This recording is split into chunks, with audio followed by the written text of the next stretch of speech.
Harry Potter y la sucesión ensangrentada. Capítulo 6. El enemigo oculto. Los bolos tintinearon mientras cada uno de ellos caía, señalando el octavo estrique de Dumbledore. Lo juro, murmuró la sombra de James Potter, debes estar usando magia para hacer trampa de alguna manera. El anciano era increíblemente hábil, pero el hecho de estar en el cuerpo del joven repartidor de pizza significaba que no podían culpar a la magia de su mala racha. Llevaba más de 100 años jugando, aunque su habilidad hacía parecer que lo hacía desde sus inicios, en el año 3000 ACO eso bromeaba la sombra de Sirius. Bien, me toca a mí. Permítanme mostrarles cómo se hace, doctores, exigió Peter mientras cambiaba de lugar con el director. Harry agitó su varita y reajustó los alfileres para el traidor mientras la sombra de Dumbledore se acercaba tranquilamente a donde Harry estaba sentado con Moody, limpiando el ojo mágico que éste le había legado con una esponja y una solución pulidora. Juntos, Sirius, Regulus, Ron, Hermione, Peter y los padres de Harry discutían los últimos acontecimientos. El sótano convertido en bolera estaría abarrotado si todos fueran de carne y hueso. De hecho, solo Harry y el empleado de Pizza ATP tenían sangre corriendo por las venas. O venas, en realidad. Ahora, ¿estás completamente seguro de haber presenciado la transformación de este ser? No cambió de forma instantáneamente, sino que se transformó lentamente, reorganizándose. Preguntó Dumbledore. Harry asintió mientras volvía a insertar el ojo en los anillos de goma lubricados que lo protegían del interior metálico de su Horrocrux de la Snitch. Tras un poco de manipulación, metió el ojo, con anillos de goma incluidos, en su sitio y lo llenó con líquido para lentes de contacto. Su otra mitad se cerró a su alrededor y se alejó revoloteando. Tenía otro trabajo de espionaje que realizar. Se transformó como un metamorfómago supercargado. Mi afirmación anterior de que era como un Bogart de carne y hueso era errónea, explicó con calma. Eso no significa que lo que encontraste no estuviera relacionado de alguna manera con los Bogarts, reprendió Hermione mientras Pettigrew hacía su cuarto estrique de la noche, demostrando de una vez por todas que era el segundo mejor lanzador presente. Sus transformaciones fueron imperfectas, ¿correcto? Preguntó la sombra de Lily Potter. Harry asintió. Entonces no se parecía en nada al Bogart. El Bogart es ilusorio. No se transforma físicamente, pues no tiene forma física.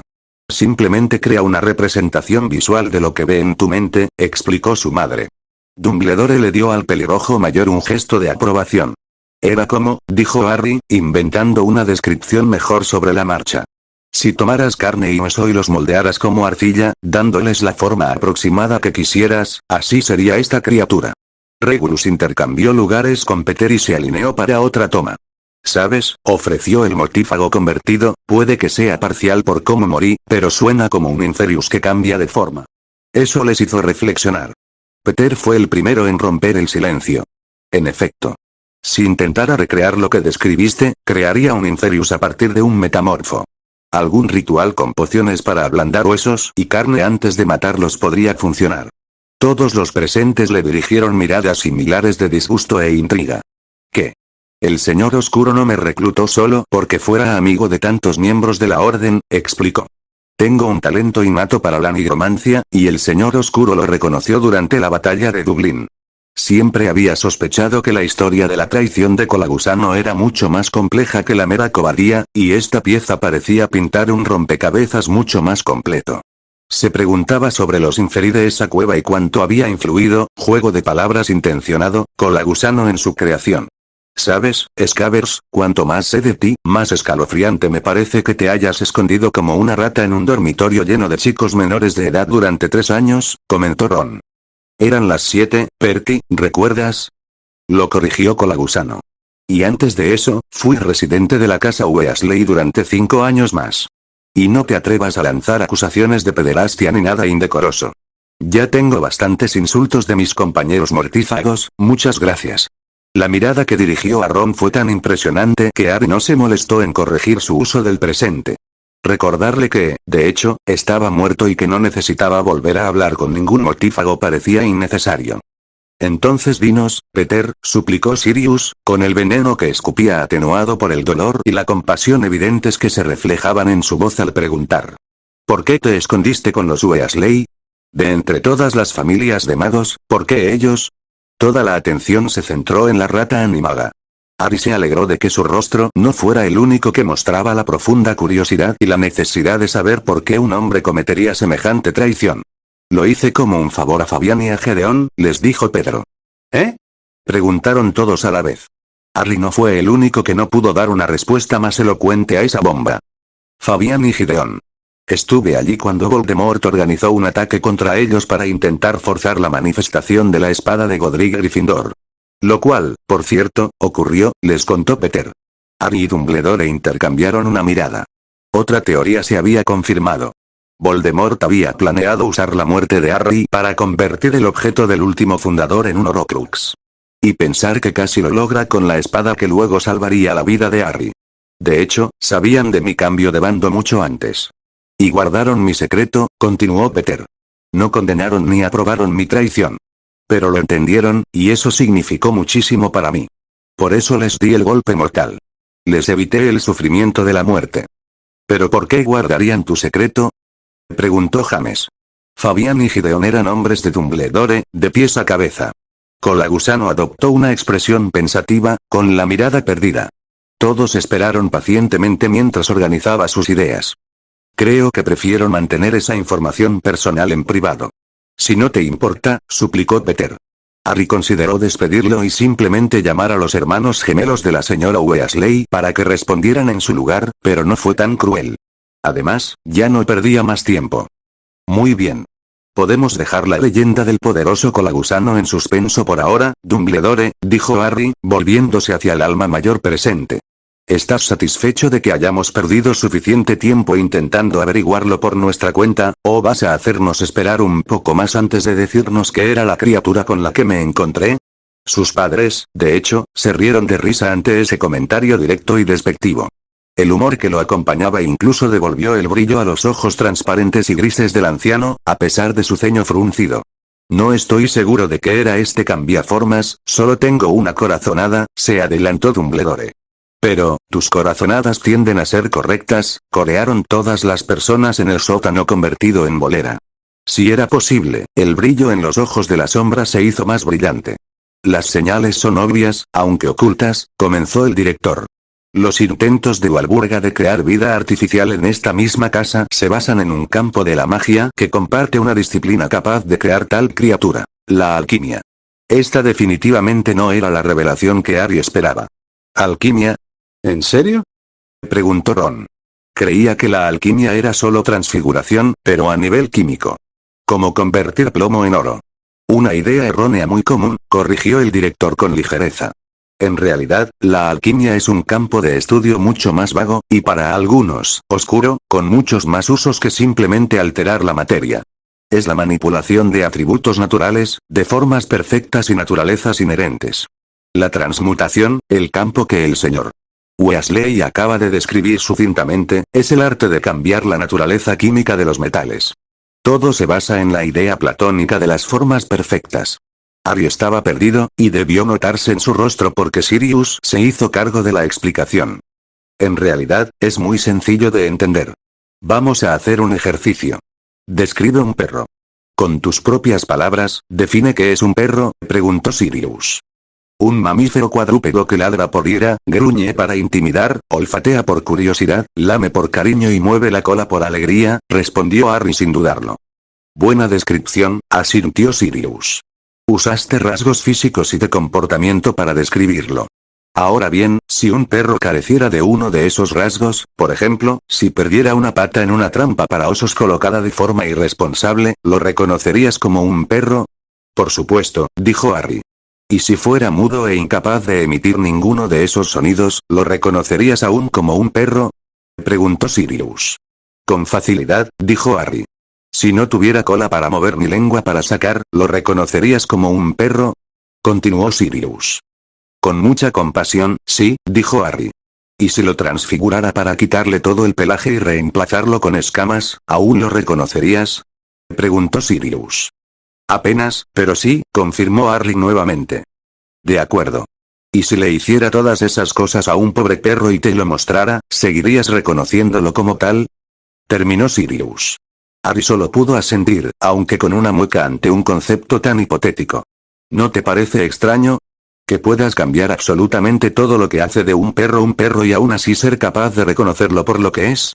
Hasta el punto de que una persona que solo ha conocido chihuahuas y nunca ha visto otra raza de perro, ni siquiera en fotografías, pueda conocer un mastín tibetano y reconocerlo al instante, a pesar de ser tan diferente de un chihuahua como físicamente es posible. ¿A qué crees que se debe? Harry tuvo que reflexionar sobre esta pregunta. Era un reto mental, pero fácil de resolver por eliminación. Solo se le ocurría una respuesta que no podía descartar. La naturaleza de lo que significa ser un perro está completamente divorciada de cualquier descripción física o de comportamiento, concluyó. Exactamente. Y no solo perros, sino todo. Desde un escritorio hasta un árbol, pasando por un ser humano, explicó Dumbledore. La mayoría de la gente lo atribuiría a las limitaciones del lenguaje, pero el ideal platónico se simplifica mejor como la creencia de que existe un reino espiritual o la existencia de formas perfectas separadas del mundo físico. En términos más simples, los legisladores no pueden definir qué es la pornografía, pero todos la reconocemos cuando la vemos, agregó Regulus, ante las burlas de James, Ron, Sirius y Peter. De acuerdo, insistió Dumbledore. Y lo que esto significa alquímicamente es que estás manipulando espiritualmente la naturaleza de las cosas que te rodean para cambiarlas físicamente.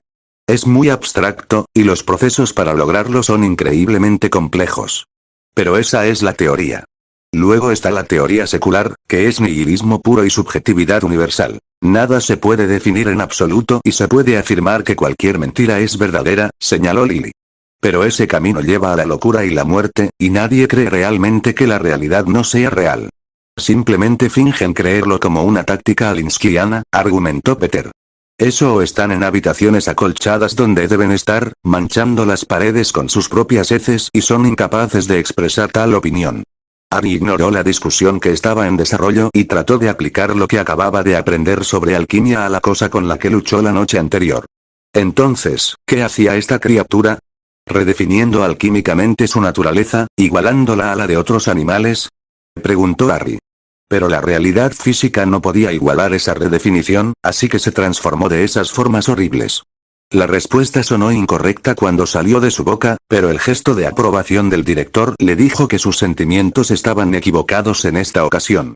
Esto se llama transmutación imperfecta, que es mucho más fácil que la transmutación perfecta, explicó Dumbledore. Es el equivalente a transfigurar algo incorrectamente a propósito, pero asegurándose de que sea lo suficientemente bueno para realizar la tarea en cuestión. Como volar. Lo que me preocupa es que esta criatura parece ser capaz de hacer esto infinitas veces, completar sus transformaciones muy rápidamente y conservar la mente, si hay que creer en tus relatos. Es una verdadera obra maestra de la alquimia, y solo se me ocurren 2 personas capaces de crear semejante abominación. 2 personas que antes se creían muertas. Harry asintió. Una pareja poderosa con más de 1000 años de experiencia en alquimia parecía un candidato probable, pero una perspectiva aterradora. ¿Los Flamel están vivos? Preguntó Ron, expresando la preocupación de Harry. ¿Y son malvados? No, corrigió Lily. Son amorales. Lo cual es muchísimo peor. Incluso Voldemort cree que lo que hace es correcto, aunque sea por interés propio. Todos miraron a Dumbledore. Es cierto. Esas personas son mucho más peligrosas que los malvados, pues con la edad, las personas se vuelven apáticas, pierden la perspectiva del bien y del mal, y de la humanidad. Pueden ver a los demás como objetos, como medios para un fin. En tiempos de guerra, son estas personas las que instigan los experimentos inhumanos de los que se habla en la historia. Los realizados por los socialistas en Alemania y la Unidad 731 en Japón durante la Segunda Guerra Mundial son los más recientes, o eso creía hasta hoy, dijo Dumbledore. O, más específicamente, podría demostrarlo. La información sobre los horrores del comunismo tras el telón de acero apenas ahora está saliendo a la luz, pero no. Parece que participaron en la Guerra Mágica de Gran Bretaña hace unos 17 años. ¿Mamá estaba involucrada con estos monstruos? Preguntó Regulus. En efecto. La rama de la alquimia conocida por crear nueva vida, en este caso, la clonación, se conoce como transgénesis. El equivalente alquímico de la conjuración, si se me permite una analogía tan simple, confirmó Dumbledore. Y para responder a su siguiente pregunta, señorita Granger, la otra rama es la transascensión, el campo de la alquimia centrado en hacer que los seres vivos asciendan a planos superiores de existencia, o transformarlos en estados perfectos. Su uso más básico es la inmortalidad y la eterna juventud. Prácticas más avanzadas, por suerte perdidas en el tiempo, crearon seres de divinidad tan horripilantes que hicieron palidecer a Lovecraft y se detallan en religiones antiguas. Seres como Ophanim, Baphomet u otros ángeles y demonios del Antiguo Testamento. O de cualquier religión antigua. Cosas que trascienden la carne y la máquina. Materia hecha para adoptar la apariencia y la naturaleza del alma interior. Y viceversa. Con cada palabra que pronunciaba el exdirector, Harry comprendía exactamente la amenaza que se cernía sobre ellos. El anciano tenía un don con las palabras, un don muy deliberado, y sabía que el terror que sentía Harry era exactamente el que Dumbledore pretendía que sintiera. Si hubiera analizado más a fondo los motivos del anciano, bueno, casi parecía como si, los Flamels son una amenaza mucho mayor que Tom, ¿no? Concluyó. Dumbledore se encogió de hombros e hizo una especie de movimiento con la mano. No soy un dios, profesor. Lo único que puedo hacer es resistir, y mucho menos derrotar, Tom. ¿Qué espera que haga contra Nicholas y su esposa? Suplicó Harry. Nada. Rugió Dumbledore. Concentra todo lo que tengas en Tom. Él es la verdadera amenaza, y a diferencia de los Flamel, es tu enemigo. Por ahora, Nicholas y Perenelle deberían ser vistos como científicos locos cuyo único interés en esta guerra es servir de vehículo para su propia investigación. Mientras no te interpongas en su camino, no deberían interesarse demasiado en ti. Parecía un buen consejo.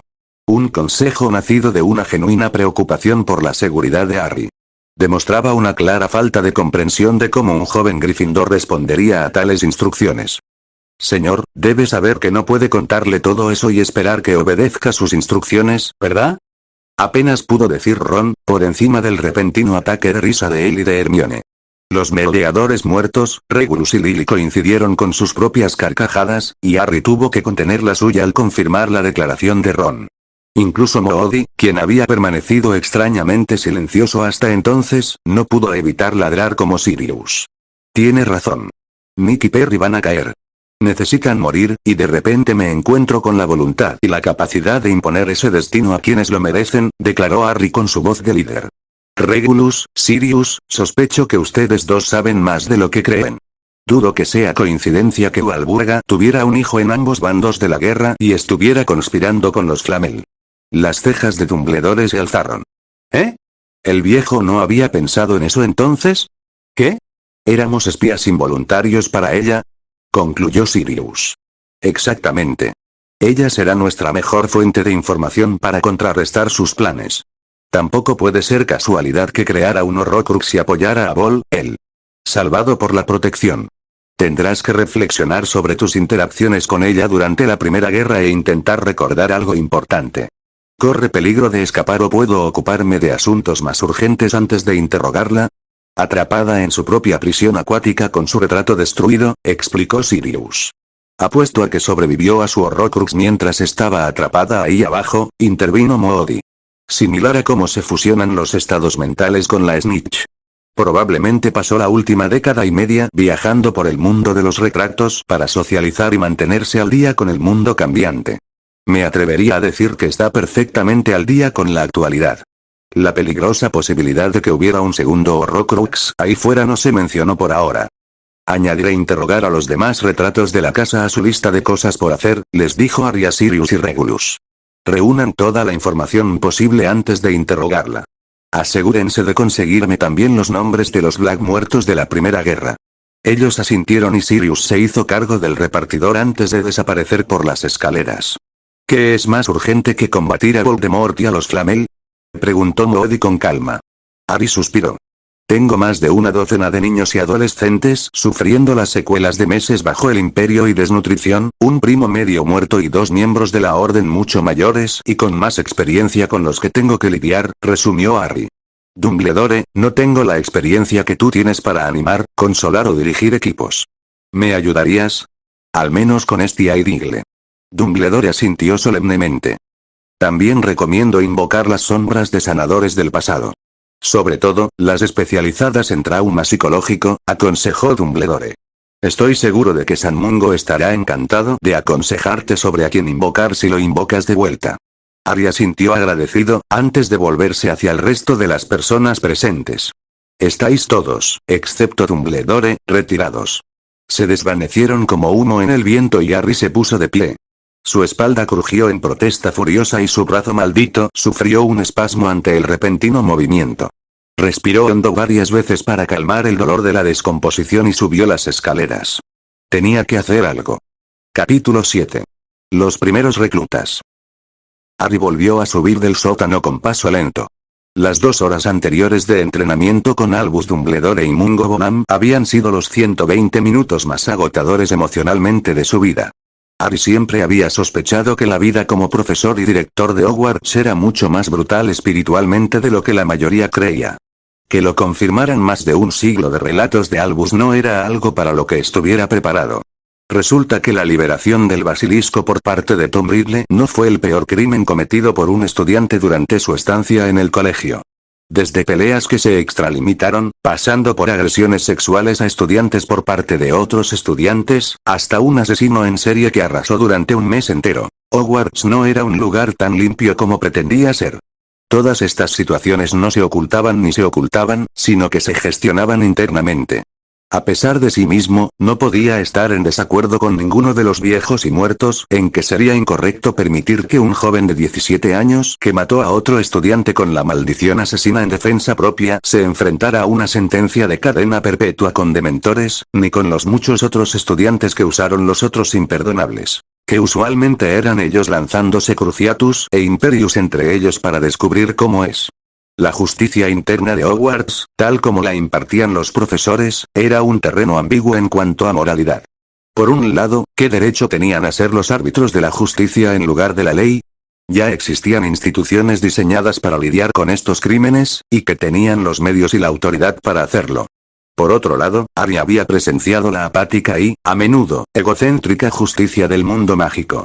Los profesores no eran ciegos como debería ser la justicia, claro está, pero tampoco lo era el sistema legal. Al menos se preocupaban por el bienestar de sus alumnos y su futuro, y los conocían personalmente. Un enorme contraste con los profesores muggles, quienes no tenían reparos morales en enseñar en un sistema escolar basado en el modelo prusiano, un sistema de abuso psicológico y adoctrinamiento político.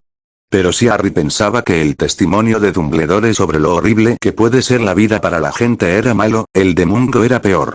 Porque el hombre había sido sacerdote católico antes de convertirse en sanador certificado, y las cosas sobre las que la gente buscaba guía espiritual, y mucho menos de las que se hablaba en el confesionario, le helaban la sangre incluso a Harry, ya de por sí necrótica.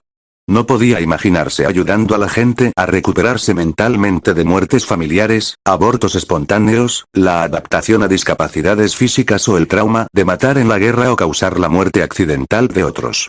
Intentar convencer a quienes confesaban crímenes atroces de que se entregaran a las autoridades competentes, al tiempo que estaba obligado por sus juramentos a Dios a guardar sus secretos, era algo más de su estilo. En cualquier caso, la vida de un sacerdote honesto era otro nivel de habilidades sociales que Harry no podía comprender. Todas estas eran cosas sobre las que tenía que aconsejar a la gente, y eso era antes de convertirse en sanador. Aún así, aunque sus testimonios eran una enorme yuxtaposición entre sí, los consejos que estas historias impartían sobre cómo consolar a las víctimas y a los victimarios eran similares. Postura y lenguaje corporal no amenazantes. Habla lenta, tranquila y tranquilizadora. Evitando palabras con posibles connotaciones acusatorias o amenazantes.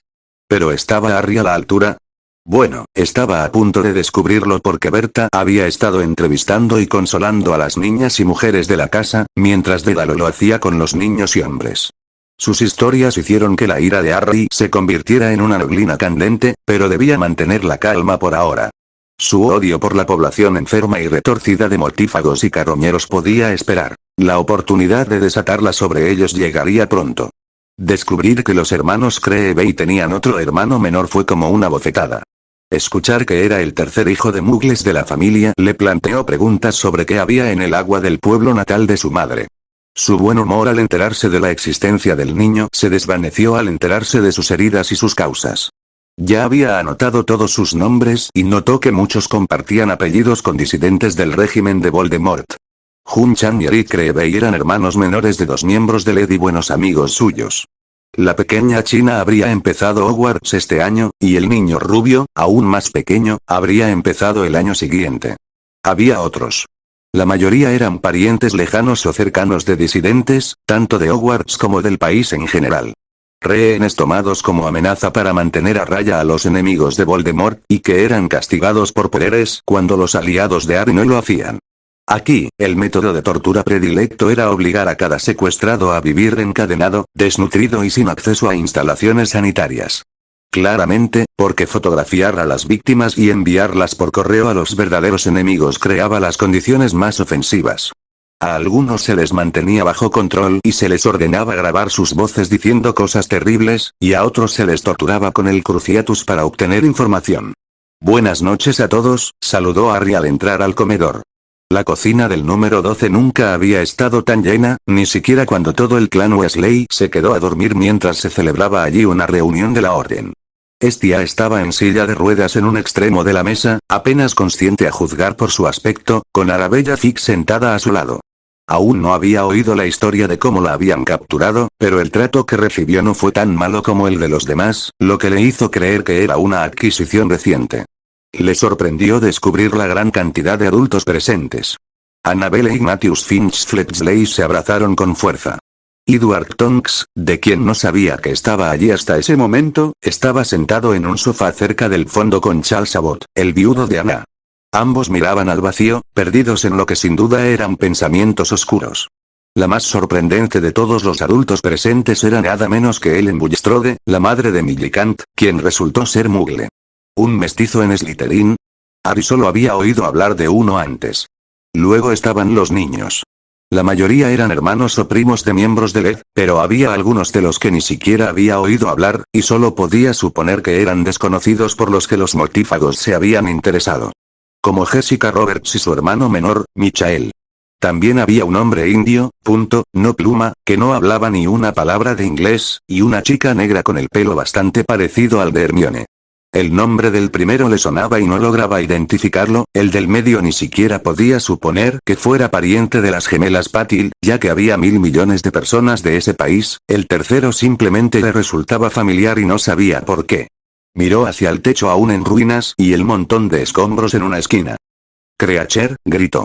El anciano elfo doméstico apareció de repente con un pop, haciendo que todos los presentes, tanto los familiarizados como los no familiarizados con la magia, saltaran de miedo.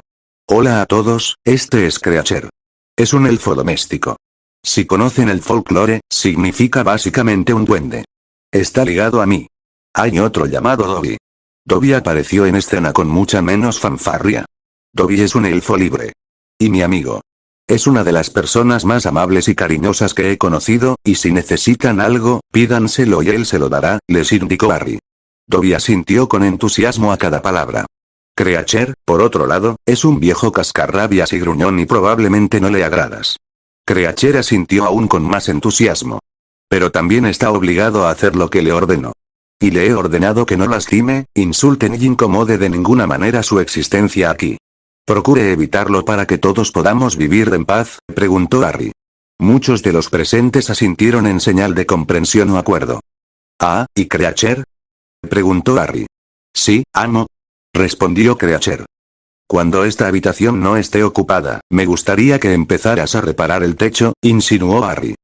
«Bien por ti, maestro», se negó Creature con una sonrisa burlona. Algunos espectadores rieron entre dientes ante la evidente desobediencia. Harry se giró hacia ellos y, con un guiño, articuló. A él tampoco le gustó mucho. Creature. Empieza a reparar el techo hundido y cualquier otro daño a la antigua y noble casa Black cuando puedas hacerlo sin que nuestros invitados te vean, ordenó Harry esta vez. Sí, maestro, respondió Creature con alegría en sus ojos. Harry estaba seguro de que Creature habría cumplido su petición anterior sin que se lo ordenara directamente.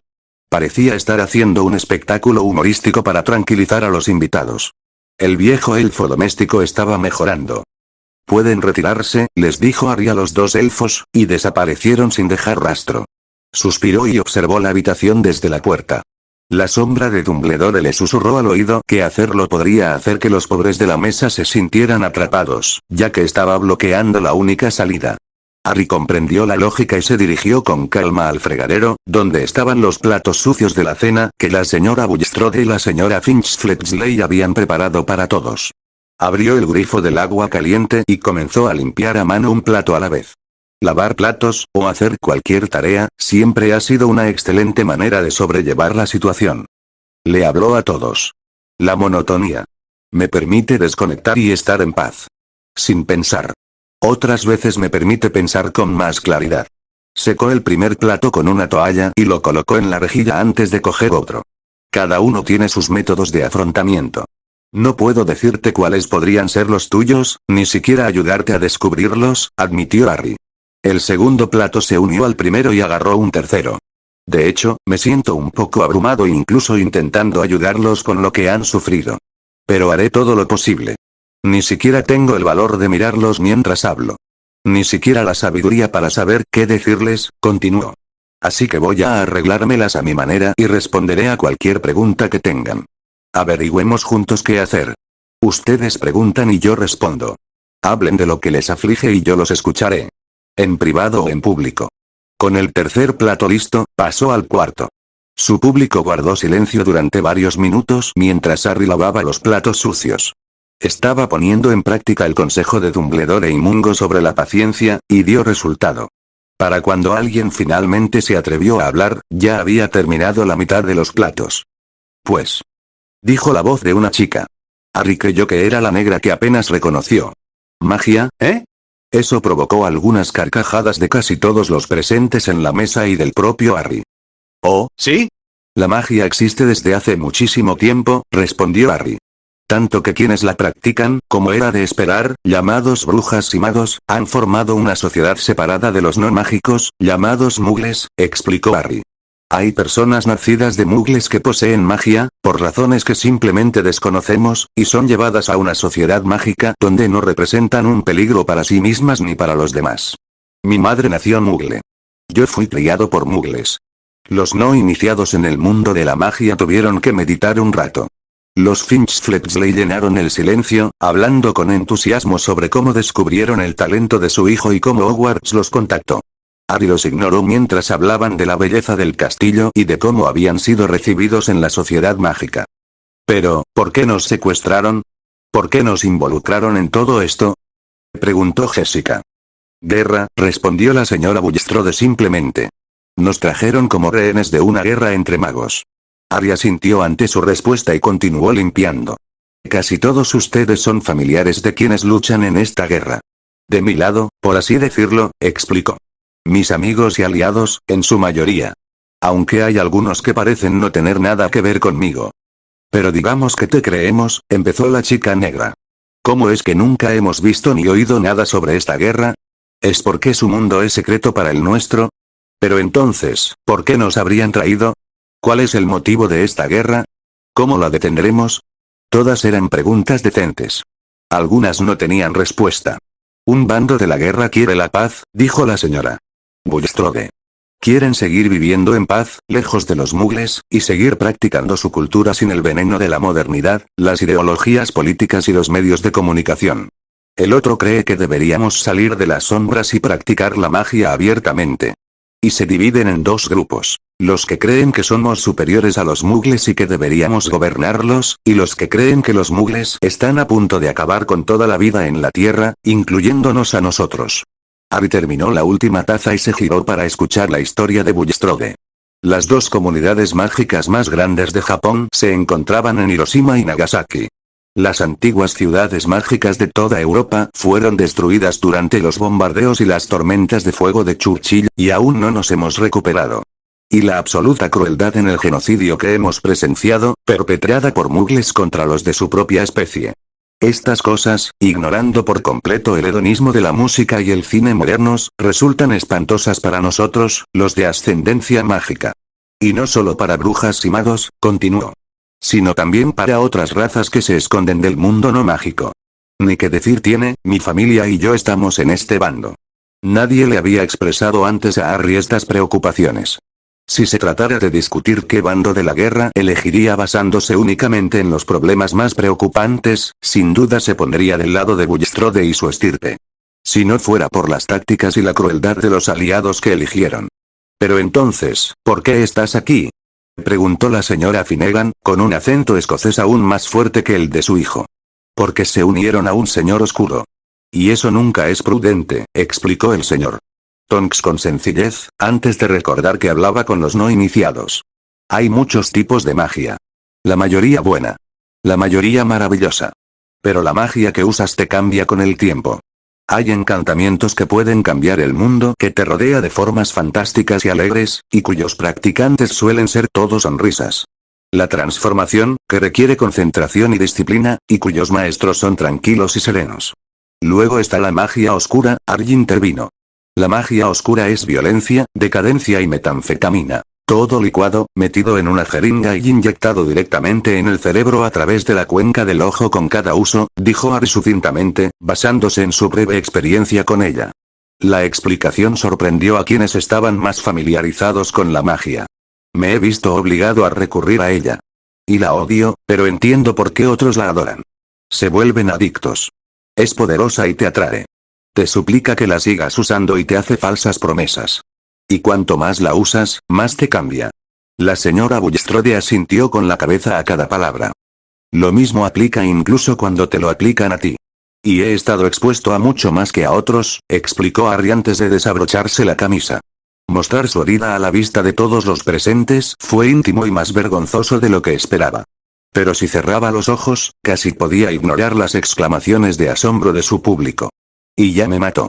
Mi cuerpo aún no lo ha comprendido del todo.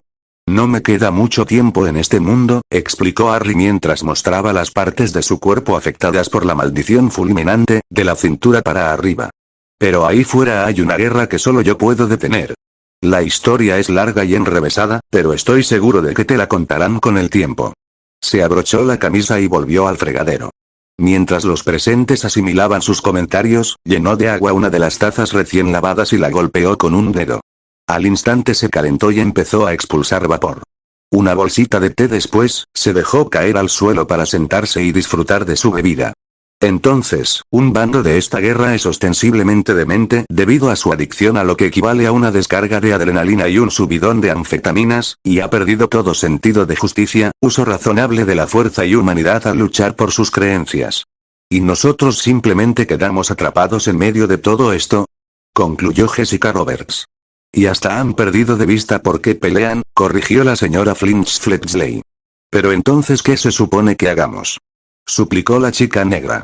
Ni siquiera puedo luchar a la antigua usanza, ¿qué puedo hacer con esto? La sombra de Dumbledore se interpuso. Tu cita perdida está al borde de un ataque de pánico. Necesita saber que es más fuerte de lo que cree. Y que hay una salida para ella, le dijo. Argy sintió que se le encendía la bombilla ante el comentario y ahora reconocía a la chica de la cafetería hacía casi 2 años. A la que había invitado a salir y que había dejado plantada enseguida por una cita con Dumbledore, que reclutaba a Slughorn. La insinuación de que los hombres de Voldemort habían estado observando sus interacciones con tal escrutinio que incluso sabían de ella era bastante mala. Que estuvieran tan desesperados como para rastrear a cada persona con la que había hablado para intentar encontrarlo era realmente aterrador. No tienes que luchar en absoluto. Ni con cuchillo, ni con pistola, ni con las manos desnudas. Si quieres luchar, puedes hacerlo simplemente ayudando a quienes sí lo hacen. Una comida casera, alguien que te escuche, una casa limpia. Con estas cosas se ganan las guerras. Pero no creo que quieras luchar en absoluto, ¿lo extrañas? Le preguntó. La linda muchacha negra meneó la cabeza. ¿Quieres salir de esta guerra? ¿De este mundo? Preguntó. Ella asintió. Hay 2 maneras en que puedo ayudarte con eso. Puedo ofrecerte una muerte rápida e indolora. Los adultos estallaron en indignación ante la sugerencia. La exclamación de Digle, señor Potter. Fue incluso más fuerte que el Harry. De Dumbledore, pero incluso ellos fueron ahogados por el llanto del pequeño Hun-chan y el más pequeño Eric Creevey. Él esperó a que se cansaran mientras su posible cita se encogía sobre sí misma. ¿Puedo terminar? Preguntó retóricamente a la sala de miradas. Puedo ofrecerte una muerte rápida e indolora, o puedo ofrecerte el olvido, le dijo. Cuando la joven pareció confundida, él dio más detalles. La eliminación o destrucción completa de todos los recuerdos que tienes de tu tiempo en el mundo mágico. ¿Tienes experiencia con el encantamiento de memoria? Preguntó Estia con escepticismo. No. Pero he oído que sí. Si lo hago, quedará en estado vegetativo, lo cual también es una opción, si la acepta. Les dijo. Siguieron más quejas y miradas fulminantes de los adultos, pero Harry solo tenía ojos para la niña, que miraba al vacío. En lugar de una conclusión, parece que se le ocurre otra pregunta y levanta la mano con cautela. Una mano cuyos dedos, notó Harry, estaban demasiado delgados por la desnutrición. ¿Sí, señora? Preguntó Harry.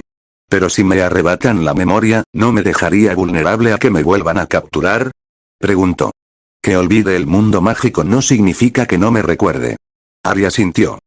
Muy bien. Saberlo no te permitiría intentar protegerte mejor, explicó Harry. Por eso no te ofrezco devolverte a la naturaleza con tus recuerdos intactos. Solo te causará sufrimiento innecesario, pues siempre estarás mirando por encima del hombro esperando que te arrebaten de nuevo. Y no te haré eso.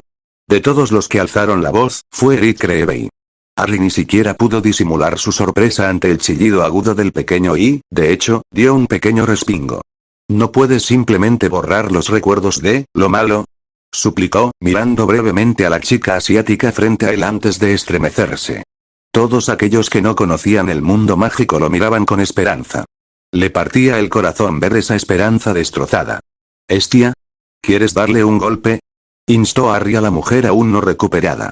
Ella suspiró profundamente pero asintió de todos modos. Puedo hacerlo, pero sería más dañino que dejar esos recuerdos donde están.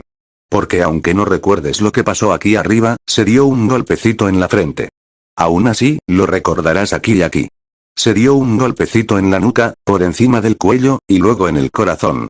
Tu cuerpo y tu subconsciente lo recordarán, añadió el señor Tonks. Y experimentarás síntomas del trauma psicológico el resto de tu vida, aparentemente sin causa aparente. Y lo peor es, añadió Estia. Nunca podrás sanar esas heridas psicológicas porque no podrás identificar dónde las provocaste, concluyó Estia. Así que no lo haré. Todos se pusieron serios con eso. Ni siquiera Harry lo habría explicado con tanto detalle. Y esos dos tuvieron el descaro de enojarse con él por ofrecerle la salida rápida. Aunque funcionara, ninguno de nosotros podría hacerlo, dijo una nueva voz desde la puerta. Dudley entró con el paso de un no muerto. Ojos hundidos y rojos, sin duda por las lágrimas que sentía por su madre y el insomnio debido a los horrores que había presenciado. ¿Cómo podríamos? Continuó, con una voz apenas reconocible. Si la opción existiera, ¿quién de nosotros se arriesgaría a volver a una vida normal después de lo que hemos visto, y mucho menos experimentado? No podemos alejarnos ahora que hemos visto el rostro del mal. Estia intentó colocar una mano reconfortante sobre su brazo para calmarlo, pero él se apartó de ella. Ahora que he visto las atrocidades de las que es capaz la gente, la maldad que yo soy capaz de hacer, no hay vuelta atrás. Nunca conoceré la paz. Ni en la vida ni en mi alma, mientras exista tanta maldad en el mundo. Pasaré el resto de mi vida cazando a todo cabrón, mago o mugle, escupió, que cometiera los crímenes que cometieron contra mí, contra cualquier otra persona. Dudley miró a Harry directamente a los ojos, y Harry no reconoció a la persona detrás de los iris. Y el mejor lugar para hacerlo es a tu lado, le dijo Dudley. Al concluir el discurso de Dudley, reinó el silencio absoluto. Harry se tomó el tiempo de observar los rostros de los allí reunidos. Algunos, como Edward Tonks, mostraban determinación. Otros, como Jessica Roberts, mostraban rabia y odio manifiestos. La mayoría tenía miedo. Los niños no tenían más que lágrimas y sollozos. Haré la oferta una última vez, dijo Harry. ¿Quién de ustedes quiere tomar una de las puertas y escapar del infierno que les espera si se quedan conmigo? Ninguna persona aceptó su oferta. A la guerra entonces, concluyó. Capítulo 8. La segunda ola de reclutas. Piers Polkiss fue quien llevó a todos de vuelta a sus respectivas casas. Quería sorprenderse de que ninguno de sus familiares quisiera asistir al servicio de los Dursley, pero para ser justos, sus propios padres habían sido bastante descarados en su desaprobación de su amistad con Dudley. El hijo de esa pareja desagradable, como lo llamaban. Pero aún le dolía. Le dolía que sus propios padres no confiaran en su capacidad para elegir buenos amigos. Y ahí estaban sus amigos, juntando las pocas monedas que tenían para alquilar ropa bonita para variar, después de gastar los pocos ahorros de sus trabajos de verano para que los cuerpos fueran llevados de vuelta a su rey y enterrados en el cementerio de Sendo. Solo entregaron el de Vernon, con las petunias aún en cámaras frigoríficas para la investigación. Había sido una ceremonia pequeña, corta y tranquila. Solo estaban ellos y algunos empleados de Grunnings, donde trabajaba el señor Dursley. Marge Dursley también estaba allí, y su horrible bulldog se mostró tranquilo y educado por una vez. Pero a Pierce le extrañó que no tuvieran más familiares. Esta fue la primera vez que ellos, él, Dennis, Malcolm y Gordon, empezaron a sospechar que sus padres tenían razón. Algo andaba mal en esa familia. La forma en que murieron, lo brutales que fueron, debería haber sido la primera pista. Después de todo, era un ataúd cerrado. Y los carteles de búsqueda del primo delincuente de Big D deberían haber sido la segunda. Las autoridades guardaban silencio sobre el destino de su amigo. Ni siquiera confirmaban ni negaban si estaba muerto, o si tenían su cuerpo destrozado en alguna morgue. El informe de personas desaparecidas en las noticias sobre el prodigio del boxeo insinuaba un secuestro, pero Pierce no veía a Potter con las agallas de secuestrar a nadie, y mucho menos asesinar a su única familia viva. Pero siendo honesto consigo mismo, como había empezado a ser recientemente, había muchas razones para que ese tipo flacucho se enfadara de esa manera. La forma en que lo habían tratado. No le había parecido extraño de pequeño, y solo lo recordaba hacía poco, pero lo habían guardado en un armario. Un maldito armario. Era raro, la verdad. Sus padres también lo sabían, pero no parecieron procesar la información, ni horrorizarse, hasta después de que los Dursley se mudaran. Como si alguna fuerza les impidiera reconocer la maldad de esa casa. La maldad del número 4 de Private Drive. Hola chicos, acabo de inventar el título, anunció Pierce al coche. ¿Título de qué? Preguntó Gordon detrás de ellos. El título del libro que escribirán sobre todo esto después de que concluya la investigación, dijo. Una vez que atrapen a Potter y conozcamos la verdadera magnitud del abuso y los detalles de su venganza. Compartieron un silencio incómodo por un momento. Todos intentaban asimilar la realidad de las cosas terribles que habían ignorado. Harry Potter, dijo Malcolm desde su izquierda en el asiento del pasajero. Es un nombre terrible para un libro, ¿no crees? Preguntó Pierce. No, dijo Malcolm con voz ahogada, señalando algo delante de ellos. Potter. Pierce se volvió hacia la calle vacía y se encontró con una figura oscura, vestida con una túnica, de pie en medio de la calle, justo en su camino. Su primer instinto fue frenar, pero la postura letal y los inquietantes ojos verdes que los miraban fijamente con tanto odio le indicaron que pisara a fondo. Y lo hizo. Cambió de marcha y dejó atrás el límite de velocidad mientras se disponía a reducir a este asesino a una mancha roja. No podía oír lo que los demás le gritaban por encima del zumbido en los oídos y la sangre que le latía en el cráneo. Todo su mundo no era más que una mirada milimétrica al monstruo que se interponía en su camino. Estaban a pocos metros de embestirlo cuando Potter levantó un palo, entre otras cosas, para defenderse. Agitó la palanca y el tiempo se ralentizó, literalmente. Su coche continuó su camino como si atravesara una espesa capa de gelatina, pero la desaceleración no se produjo con la brusca aceleración que cabría esperar. También ellos habían disminuido la velocidad dentro del coche, ya que no podía mover las manos ni los pies. Su mente, en cambio, seguía funcionando a la velocidad normal, al igual que Potter. El asesino de pelo negro azabache se apartó del camino del coche y se hizo a un lado con la calma de quien cruza una vía de tren con horas de tiempo libre antes de que el cruce se vuelva peligroso. Pierce siguió sus movimientos mientras lentamente, muy lentamente, giraba la cabeza para seguir el ritmo de Potter. Al girar, descubrió que Malcolm y Dennis iban igualmente lentos, y presumiblemente Gordon también. Todos hicieron contacto visual con su posible víctima del atropello y fuga antes de que él le saludara alegremente e hiciera un movimiento de corte con su bastón. De repente, el tiempo volvió a la normalidad y volvieron a correr por la calle al triple del límite de velocidad. Pierce frenó a fondo y derraparon sin control sobre el pavimento mojado de aquel típico día londinense de llovizna. Le costó un poco de esfuerzo girar el volante y controlar la deriva para evitar aquaplaning y estrellarse contra la sala de estar de alguien, pero de alguna manera lo logró, reduciendo la velocidad lo suficiente como para que la farola contra la que se estrellaran solo destrozara el parabrisas y abollara la rejilla.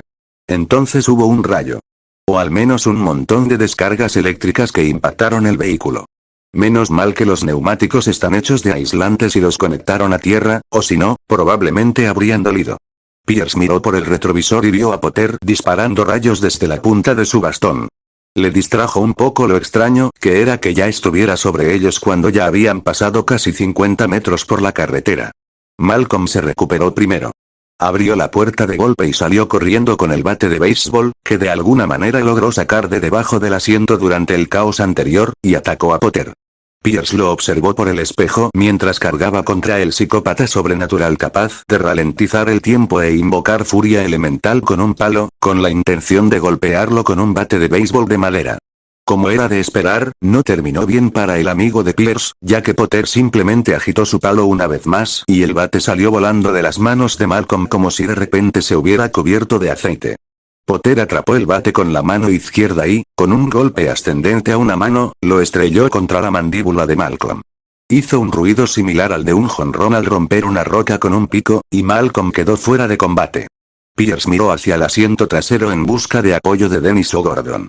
El primero se quedó paralizado, el segundo salió del vehículo para retomar el objetivo de Malcolm de matar a Potter a golpes, esta vez con una palanca que debió haber encontrado en el suelo. Potter, blandiendo el bate como un sable, incitó a Gordon a atacarlo. Así lo hizo, y Potter lo desarmó con la facilidad de un maestro esgrimista que se bate a duelo con un novato.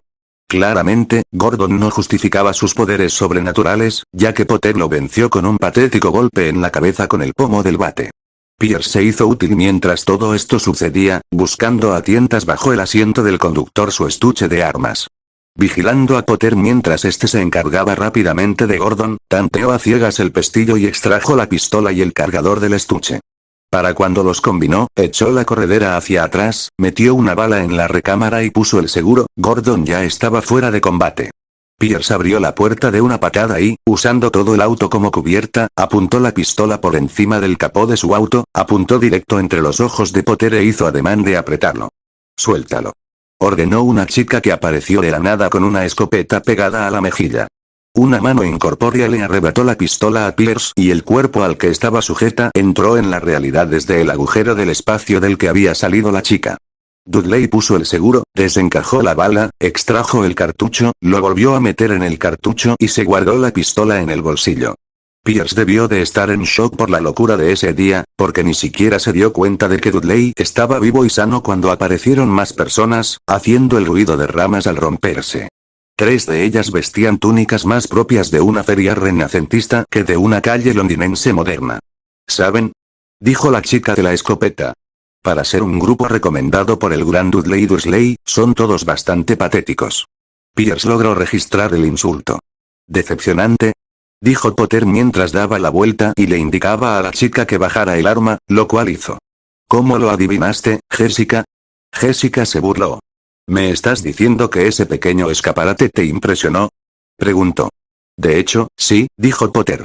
Malcolm cargó sin pensárselo 2 veces, con el corazón de un guerrero. Gordon lo apoyó incluso antes de que tocara el suelo, tan grande es su lealtad. ¿Y Pierce? Lo pensó bien y mantuvo la calma, considerando cuidadosamente sus acciones. Todos actuaron mejor de lo que esperaba según mis experiencias anteriores con ellos. Jessica lo fulminó con la mirada antes de señalar a Dennis, quien seguía en el asiento trasero y observaba confusamente a quienes los rodeaban. El miedo dio paso a una confusión insondable. ¿Y qué pasa con él? ¿Paralizado en medio de una crisis?, criticó. La mayoría de la gente hace exactamente eso la primera vez que se encuentra con un peligro mortal, explicó Potter. Yo sí lo hice, y a diferencia de su primer encuentro con una aparente amenaza a sus vidas, yo podría haber muerto entonces. ¿Y cuál fue exactamente tu primer encuentro con un escenario mortal?, preguntó Dudley con una sonrisa burlona, colocando disimuladamente una mano tranquilizadora sobre el hombro de Pierce. Un perro gigante de 3 cabezas llamado Fluffy, explicó Potter. Pero con entrenamiento y experiencia, la reacción de congelación ante el peligro se puede superar, y estoy seguro de que con el tiempo veremos a Dennis demostrar su valía como los demás.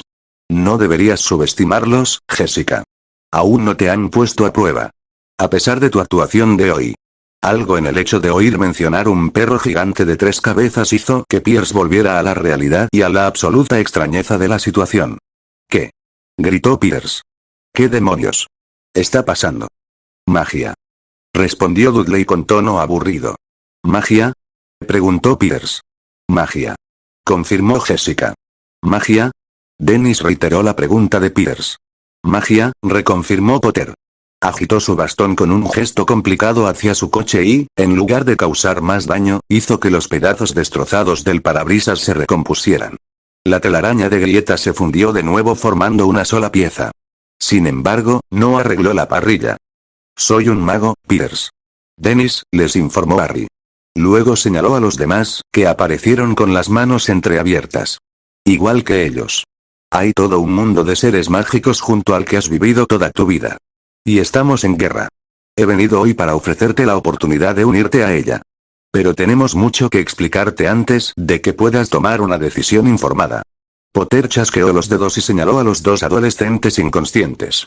Un par de hombres, magos, desaparecieron de donde estaban y reaparecieron con un fuerte crujido junto a Malcolm y Gordon. Uno era de mediana edad, con cabello castaño rojizo, y el otro, un anciano con la cabeza casi calva. Ambos tenían rostros amables, pero la postura de guerreros. Estos son Edward Tonks y Daedalus Diggle. Buenos hombres. Pueden, teletransportar a tus amigos al lugar donde nos reuniremos y curar sus heridas. Nos encontraremos allí en breve. Edward y Daedalus se arrodillaron junto a Malcolm y Gordon respectivamente, apoyando a los amigos inconscientes contra sus hombros y desaparecieron de la existencia con otro fuerte crujido. Hasta el momento, Pierce definitivamente estaba inclinado a creerles sobre toda la cuestión de la magia. Potter señaló con la cabeza una tela plateada en el suelo y Jessica la recogió, doblándola desordenadamente y metiéndola en su camisa. Pierce sospechaba que la capa también tenía algún tipo de magia. «Puedes rechazar mi oferta después de que la hayamos discutido durante una comida con los demás», explicó Potter mientras cruzaba la calle hacia una motocicleta estacionada que Pierce no había visto antes. «Si tan amablemente nos sigues». Tomó el asiento del conductor y arrancó la moto. Dudley se sentó en el carrito lateral mientras Jessica subía justo detrás de Potter, abrazándolo. Por alguna razón, el gesto no parecía nada íntimo entre ellos, como si lo sería con cualquier otra pareja. Pierce intercambió una mirada con Dennis por la ventanilla del coche, antes de encogerse de hombros. No hablaron durante el trayecto mientras seguían la llamativa motocicleta. Pierce solo podía pensar en la rareza que les aguardaba. Harry permaneció sentado pacientemente mientras escuchaba a la señora Bulstrode explicar los fundamentos del mundo mágico a los nuevos reclutas. Estia ya había cosido el traumatismo craneal de Gordon y Malcolm, y Dobby había conseguido galletas y té. La larga discusión comenzó con Dudley explicando lo que realmente les había sucedido a sus padres. La revelación de la existencia de vampiros los llevó a enumerar todas las criaturas míticas que, en realidad, no lo eran tanto. Finalmente, decidieron partir de la base de que todas eran reales y, para su grata sorpresa, descubrieron más tarde cuáles no lo eran. Después de todo, finalmente llegaron al meollo del asunto. «Entonces, ¿hay algún psicópata que quiere matarnos, unos cabrones?», aclaró Dennis. «Muggles. Sí. Pero no necesariamente todos. Él también defiende la esclavitud», dijo la señora Bulstrode. «¿Y la magia? ¿Qué puede hacer la magia, además de lo que ya hemos visto?», preguntó Pierce. Bulstrode consideró su respuesta por unos momentos antes de darla. «Sería más rápido explicar lo que la magia no puede hacer», dijo. «La magia no puede crear vida, solo una réplica, ni resucitar a los muertos. Crear amor genuino también es imposible, a pesar de las muchas pociones de amor que se acercan, y no hay forma alguna de impartir conocimiento o habilidades mediante la magia. La magia desafía cualquier intento de tomar atajos hacia la grandeza. Además, el viaje en el tiempo y la inmortalidad se consideran solo cuasi posibles. Todos los métodos para acercarse a cualquiera de estas cosas son soluciones alternativas enormemente complicadas que sirven más bien para hacer creer a la gente que ha viajado en el tiempo o se ha enamorado, pero en realidad no es así». Harry se mordió la lengua. No necesitaban saber que la creación de vida y la reversión de la muerte eran, en efecto, posibles. Habría preferido ignorar la invalidez de esos límites a la magia y esperar permanecer ajeno a cualquier método para romper los otros que ella enumeraba. La parte sobre los viajes en el tiempo era particularmente interesante, y se tomó nota mental de preguntarle a Dumbledore qué hacía realmente el giratiempo si no era realmente llevar a una persona al pasado. «Entonces, hablamos de brujas y magos del Mago de Oz, no de los del Rey Diamante», aclaró Gordon. Antes de que alguno de ellos pudiera responder, Malcolm los interrumpió. «¡Madre mía!», gritó con lo que Harry solo pudo categorizar como una voz de heavy metal. Fue tan fuerte y agudo que Harry prácticamente dio un respingo. Los demás aplaudieron a su amigo, halagando lo que debió ser una imitación de quienquiera que fuera este rey de diamantes. Harry esperó cortésmente a que terminaran antes de continuar la conversación. Tendrás que aprender a luchar contra la magia, sin magia propia, dijo. Lo cual puede parecer difícil con tu experiencia contra mí hoy, pero simplemente saber qué hacen los hechizos será la mitad de la batalla. La otra mitad es agacharse y esquivar. Tienes buen instinto y algo de entrenamiento como luchadores y pistoleros. ¿Quién nos va a entrenar? Preguntó Malcolm. ¿Tú? No. Todos tendremos que aprender sobre la marcha. La biblioteca es extensa. Hay diarios de muchos guerreros del pasado, tanto mugles como magos, e historias de guerras en las que luchamos. También hay manuales de entrenamiento. Incluso tengo uno de ojo loco Modi, explicó Harry. Los guiaré en su entrenamiento, aunque supongo que Dudley será quien haga la mayor parte del trabajo pesado. Mentía, por supuesto. No tenía diarios ni manuales de entrenamiento. Pero lo que sí tenía era un objeto sobrenatural capaz de invocar las almas de Alejandro Magno, Miyamoto Musashi, Gengis Khan, el rey Leónidas de Esparta, Sancho y todos los grandes generales de la Primera y la Segunda Guerra Mundial. Si se lograba superar la barrera del idioma, sin duda podrían enfrentarse entre sí e idear un régimen de entrenamiento y estrategias de batalla.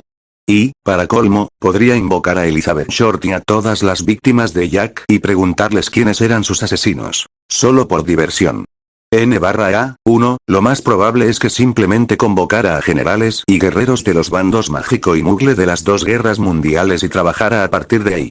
Ron podría posar para el repartidor de pizza y anotar lo que le dicen. Le encantan esas cosas.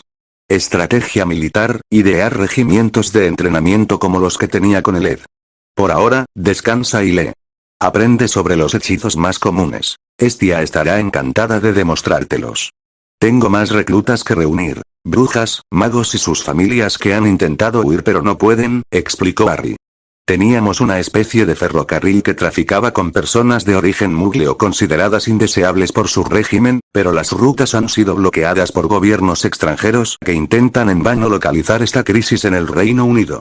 Mi gente ha estado contactando con ellos durante la última semana para que podamos incorporarlos a la lucha. Creo que Charles tuvo un gran avance en eso recientemente, ahora que lo pienso, le dijo Estia. Deberías ir a hablar con él ahora. Yo me encargaré de esto. Harry asintió agradecido con la cabeza a Estia y salió de la habitación. Oyó a Dudley empezar a explicar el libro de hechizos antes de que la puerta se cerrara. Se giró y se encontró cara a cara con un curioso Edward Tonks. ¿Escuché a alguien tocando King Diamond? Preguntó Tonks.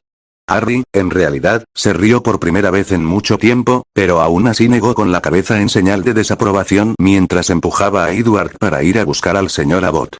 Debería estar en el estudio con el teléfono, con la señorita Chang y el señor Creevey como asistentes voluntarios. Su escritorio privado estaba cubierto de montañas de notas mientras revisaba sus contactos para localizar el ferrocarril. 5 soldados mugles más con algo de experiencia en combate y entrenamiento con armas de fuego era un buen comienzo, pero solo un comienzo. Necesitaba varitas. Necesitaba muchas varitas. Y necesitaba gente lo suficientemente desesperada, furiosa y bien entrenada como para matar con ellas. La guerra estaba en pleno apogeo. Se acabó esconderse en las sombras, socavando la inmortalidad de Voldemort. Era hora de luchar. Era hora de destruir. Era hora de matar. Y a diferencia de su misión anterior, necesitaba más que sus 2 mejores amigos para esta.